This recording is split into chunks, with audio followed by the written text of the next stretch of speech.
আসসালামু আলাইকুম। এটিএন বাংলা সংবাদে সবাইকে স্বাগত জানাচ্ছি। আমি ভাবনা আহমেদ। আজ থেকে আবারও বাড়তে পারে গরম। দিনের তাপমাত্রা 2 ডিগ্রি সেলসিয়াস পর্যন্ত বেড়ে দেশের বিভিন্ন অঞ্চলে ফের তাপপ্রবাহ শুরু হতে পারে বলে জানিয়েছেন আবহাওয়া অধিদপ্তর। এর আগে গত 31 মার্চ থেকে 6 মে পর্যন্ত টানা 37 দিন দেশের উপর দিয়ে বয়ে যায় তীব্র তাপপ্রবাহ। তবে নতুন করে তাপপ্রবাহ শুরু হলে তা এপ্রিল মাসের মতো তীব্র হওয়ার আশঙ্কা নেই বলে জানিয়েছেন আবহাওয়াবিদরা। এদিকে আগামী 24 ঘন্টায় রংপুর, রাজশাহী, ঢাকা, ময়মনসিংহ, খুলনা, বরিশাল ও সিলেট বিভাগের 2-1টি জায়গায় অস্থায়ীভাবে দমকা বা ঝড়ো বাতাস সহ বৃষ্টি বা বজ্র সহ বৃষ্টি হতে পারে।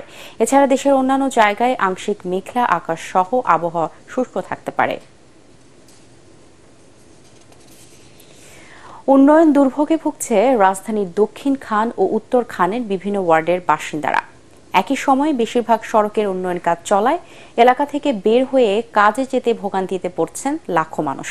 পায়ে হেঁটে পাড়ি দিতে হচ্ছে অনেকটা পথ। কিছু সড়কে পানি জমে থাকায় হাঁটার মতো অবস্থাও নেই।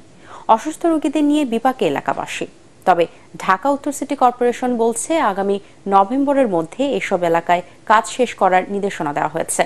আরো জানাচ্ছেন ইয়াসিন রানা।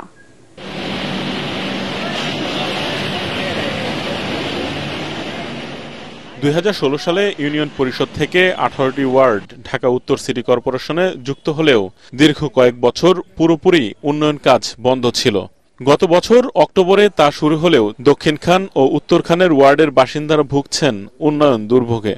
কাঁচকুড়া থেকে কসাইবাড়ি ও চামুরখান থেকে আজমপুর কাঁচাবাজার রেললাইন সড়কে চলছে এই উন্নয়ন কাজ। এছাড়া উত্তরখান মাজার, আশিয়ান সিটি এলাকায় চলছে কাজ।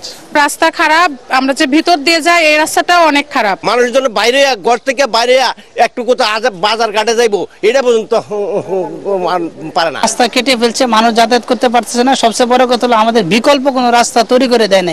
একই সময়ে বেশিরভাগ সড়কে কাজ চলায় বিকল্প সড়কের অভাবে যাতায়াত করতে পারছেন না বাসিন্দারা।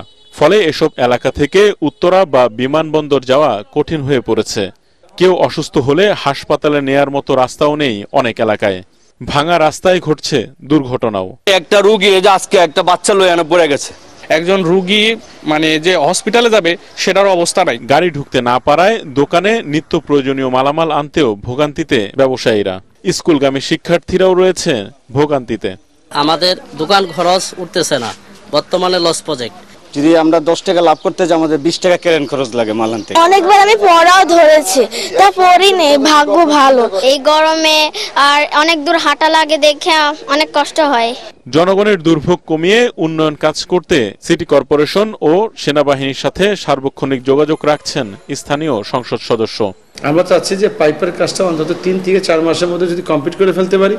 এই 4 মাস আর আগের তো বিগত দিনের 2-3 মাস কষ্ট করেছেন।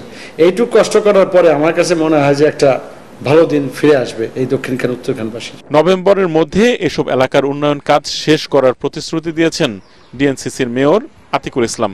আমাদের 73 কিলোমিটারের কাজ আমরা পাইপ বসিয়ে ফেলেছি এবং এটিকে আমরা বাই নভেম্বরের মধ্যে আমরা শেষ করে দিব। কিন্তু এটি 73 কিলোমিটারের আরো অনেক বড় কাজ, এটি চলমান থাকবে। সামান্য বৃষ্টিতে প্লাবিত হয় এই এলাকা, তাই দুর্ভোগ বেড়েছে কয়েক গুণ। দীর্ঘদিন উন্নয়ন বঞ্চিত রাজধানীর উত্তরখান ও দক্ষিণখানের ওয়ার্ডগুলোতে উন্নয়ন কাজ শুরু হলেও দুর্ভোগ যেন পিছু ছাড়ছে না। তাই বর্ষার আগে চলমান এইসব রাস্তার কাজ শেষ করা কিংবা চলাচলের উপযুক্ত করার দাবি এলাকাবাসীর। ইয়াসিন রানা, এটিএন বাংলা, দক্ষিণখান, ঢাকা। খেলার খবর। ঘরের মাঠে পিএসজির হয়ে শেষ ম্যাচে মাঠে নামলেন দলের মহাতারকা কিলিয়ান এমবাপ্পে।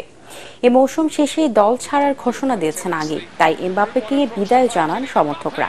একই সাথে লিগ শিরোপা জয়ের উৎসবও করে তারা। যদিও তুলুজের বিপক্ষে বিদায়টা ভালো হয়নি বিশ্বকাপ জয়ী তারকার। 8 মিনিটে এমবাপ্পের গোলে এগিয়ে যায় লুইস এনরিকের দল। এরপর দালিঙ্গা, বাহো আর মাগরির গোলে বড় জয় নিয়ে মাঠ ছাড়ে তুলুজ।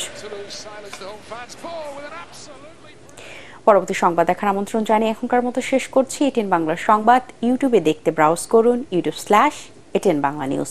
ধন্যবাদ সবাইকে।